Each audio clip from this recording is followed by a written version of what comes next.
Clics de Marketing Online, episodio 163.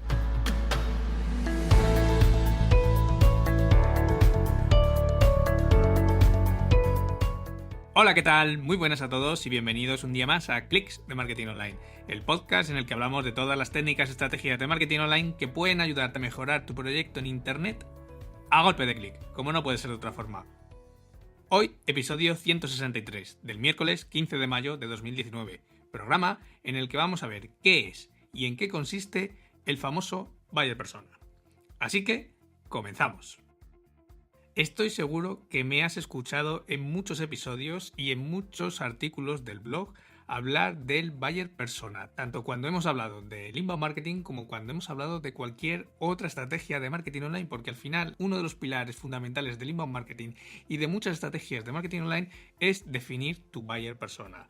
Bien, en el episodio de hoy vamos a definir qué es esto realmente, esto que aparece en tantos libros, en tantos artículos en internet y que habrás oído 1000 veces, para saber exactamente qué es y qué no es, porque muchas veces lo podemos confundir con otra serie de términos del marketing o de la publicidad.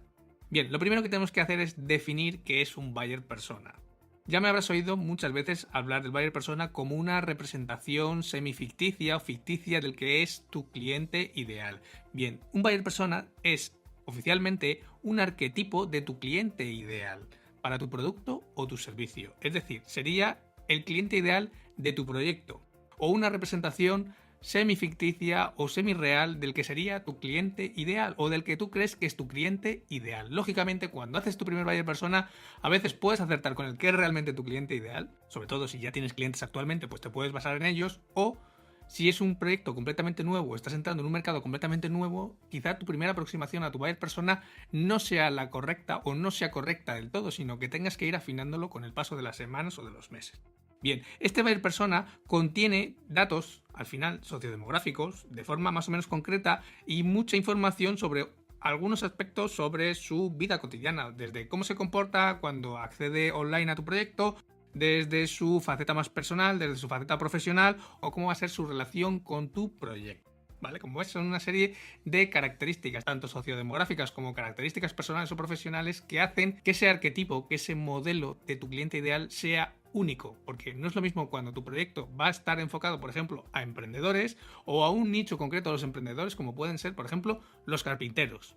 Pues los carpinteros tienen unas necesidades o tienen unas inquietudes distintas, por ejemplo, de un marinero, que también es un emprendedor o puede ser un autónomo, pero sin embargo son públicos completamente distintos, para que entiendas un ejemplo bastante opuesto.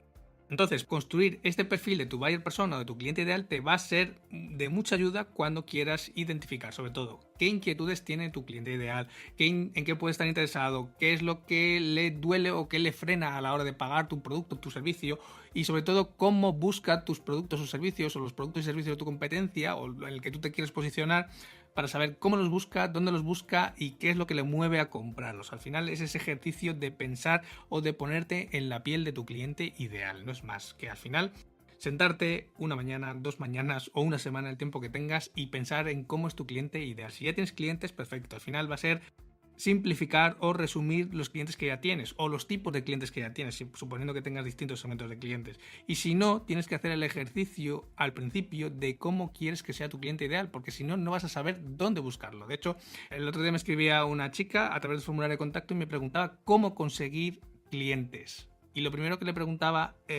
cuando respondía al formulario era: ¿estás seguro que este es tu principal problema, el cómo conseguir clientes? ¿O tu principal problema es saber cómo vas a diferenciar tu proyecto del resto de la competencia? Es decir, ¿qué te hace a ti distinto del resto de competidores que están haciendo lo mismo que tú? ¿O por qué yo como cliente te compraría a ti y no compraría a alguien de tu competencia? Cuando resuelvas este problema, es decir, cuando sepas encontrar a tus varias personas o tengas tu proyecto, tu propuesta de valor alineada a tus clientes potenciales, a tu buyer persona, te va a ser mucho más fácil luego encontrarlos. Para eso luego hay muchas más técnicas o estrategias que son mucho más fáciles de resolver. Entonces, como ves, el buyer persona al final lo que nos hace es alinear el proyecto, nuestra propuesta de valor, a nuestro cliente ideal o a los clientes ideales de nuestro proyecto.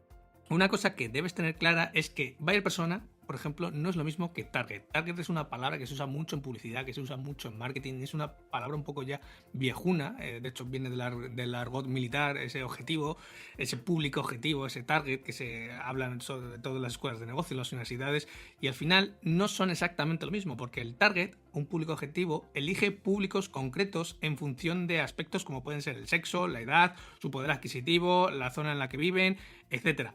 Mientras que el buyer persona define las necesidades de esa persona o de ese cliente potencial. Como ves, el target elige y el buyer persona define. Es decir, el target selecciona públicos en función de unos criterios concretos.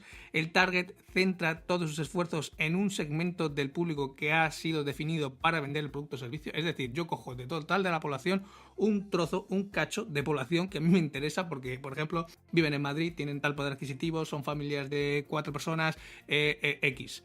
Y ese es el segmento que a mí me interesa como empresa. Pero no quiere decir que ese grupo de personas realmente estén interesadas luego en comprar mi producto o servicio.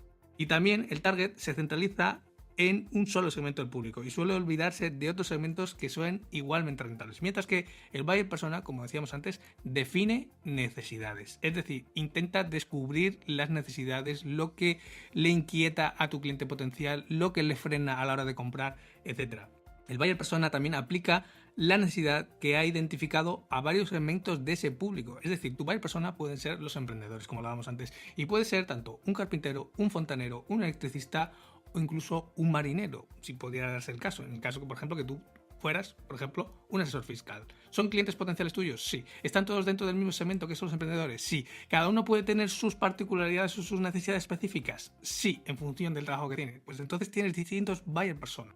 Y por último, el buyer persona saca provecho de varios segmentos del público que comparten las mismas necesidades, ¿vale? Al final, a lo mejor el carpintero y el fontanero tienen las necesidades tan parecidas que pueden ser el mismo buyer persona, mientras que, por ejemplo, un arquitecto o un ingeniero, aunque sigan siendo autónomos o emprendedores, van a tener unas necesidades distintas dentro de ese grupo o ese gran grupo de emprendedores.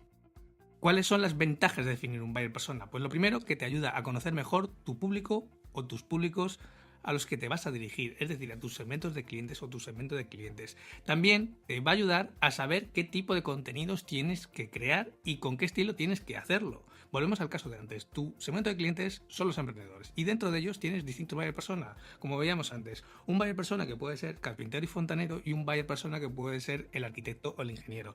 Lógicamente, si tú eres una asesoría fiscal y vas a crear contenido para captar esos clientes poco a poco, para traerlos hacia tu site, no vas a hacer el mismo tipo de contenidos para el carpintero y fontanero que para el arquitecto y para el ingeniero.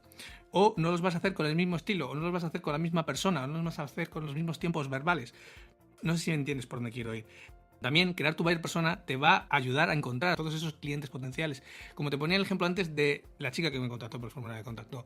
Si tú tienes definido cuál es tu buyer persona, sabes qué inquietudes tiene, qué frenos tiene, qué es lo que le mueve a comprar, dónde está, qué redes sociales usa habitualmente, qué es lo que consulta en internet, si lee libros o si escucha radio o si escucha podcast o si ve vídeos en YouTube. Si cada uno de tu buyer persona tiene hábitos distintos, lógicamente, pues vas a saber dónde encontrarlos luego cuando necesites hacer tu distribución de contenidos, tu publicidad online, etc. Y también te va a ayudar a optimizar todos esos recursos de marketing que vas a poner en marcha para intentar llegar a tus clientes potenciales, porque lógicamente no vas a estar matando moscas a cañonazos.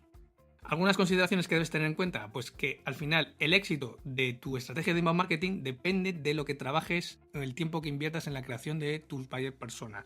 Tienes que tener en cuenta algunos aspectos, y es que el buyer persona no es algo que definas una vez y se mantenga estático o como si estuviera grabado en piedra, sino que es algo dinámico que va a ir cambiando con el tiempo, por dos razones. Una, porque tu proyecto también va a ir cambiando, y dos, porque tu cliente potencial también va cambiando con el tiempo, va a ir teniendo necesidades distintas, va a ir teniendo frenos distintos o motivaciones distintas que le van a hacer comprarte o no comprarte. Por lo tanto, tienes que estar atento e irlo perfilando o reperfilando a medida que va avanzando el tiempo. Luego, que no necesitas tampoco hacer una descripción de 30 folios, sino que necesitas algo con lo que empezar a trabajar y que al menos te centre en lo que sí es tu cliente potencial y lo que no es tu cliente potencial. Porque cuando tienes mucho abanico para elegir, el problema que vas a tener es que no vas a saber qué elegir. Mientras que cuando marcas unos límites, unas reglas, ya por lo menos vas a saber discernir lo que te interesa de lo que no te interesa. Y sobre todo, mucha atención a los detalles. Porque si tú buyer persona, carpintero o fontanero, tú lo defines como un tío afable, un Juan Palomo que le gusta hacerse las cosas, etc., seguramente tus contenidos y el estilo de tus contenidos van a ser completamente distintos que a lo mejor tú, buyer persona, arquitecto o ingeniero, que es un tío que le gusta que le den las cosas hechas, que tiene un tipo de trato distinto, etc.